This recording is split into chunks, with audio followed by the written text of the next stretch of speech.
All right, let's round up today's top stories when it comes to the world of science. CTV science and tech expert Dan Riskin's joining us. Morning, Dan. Morning, Dan. Good morning. How are you? Good. Happy Monday to you. Okay, let's talk about plastics, from single-use masks to extra packaging for online purchases. This pandemic has really fueled a rise in plastic use, but how much of that ends up actually in the environment? Yeah, I mean, you can look at this as a good news story. I mean, we've all known that there's going to be a ton of plastic as a result of fighting this pandemic, especially hospitals. About 2/3 of the plastic that's generated beyond, the masks that we're wearing in those hospitals, they use a ton of plastic to keep people safe and to fight the pandemic itself and to help cure people of COVID-19.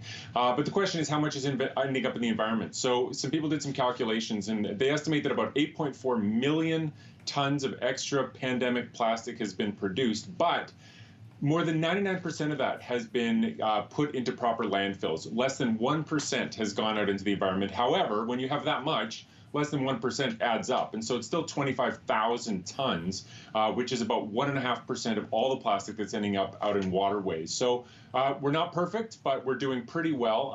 And the hope is that, with these numbers in hand, there's going to be an increased effort, especially by hospitals, to track the waste and make sure that the waste that's generated doesn't end up going into rivers. Right, okay, that's so important, and it is encouraging numbers indeed, Dan. You got a real range of topics today. Another thing you're looking at is how we can help refugees be set up for success.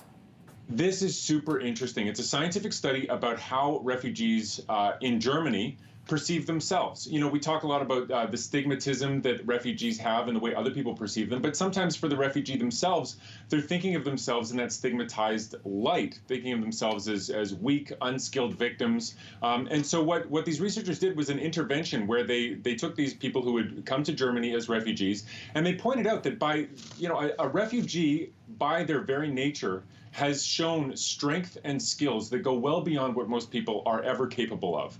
And when they did that intervention and helped those refugees see what they've overcome as a source of strength, those people were 70% more likely to take on an academic exercise that was labeled as difficult. So they saw themselves as more able to do things. And when a German online university did this with people, it boosted engagement by 1/4 the subsequent year. So it has long-term effects as well. So, how we think about refugees and how we treat refugees makes a big difference. But of course, how they see themselves also has a huge impact. And so we can take both of those on as we try to make Canada a welcoming place for people who have had to leave the places they're from. All right. And Dan, our last topic today, let's talk about weed. It might not be so good for all age groups, showing that in young adults, smoking marijuana likely leads to heart disease. Yeah, the fact is you're smoking, right? I mean, so there are different ways that people are taking THC, but people who smoke marijuana, the fear has been that there's a lot about smoking that is similar to smoking cigarettes. And so this is a study out of Guelph.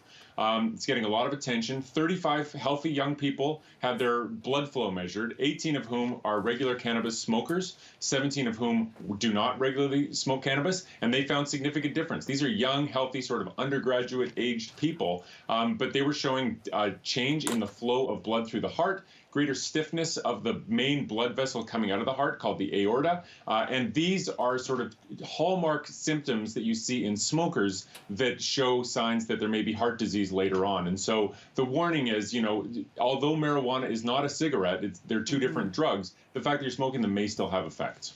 Okay, very interesting. CTV science and technology expert Dan Riskin, thanks for your time this morning. Thanks, Dan. Thank you.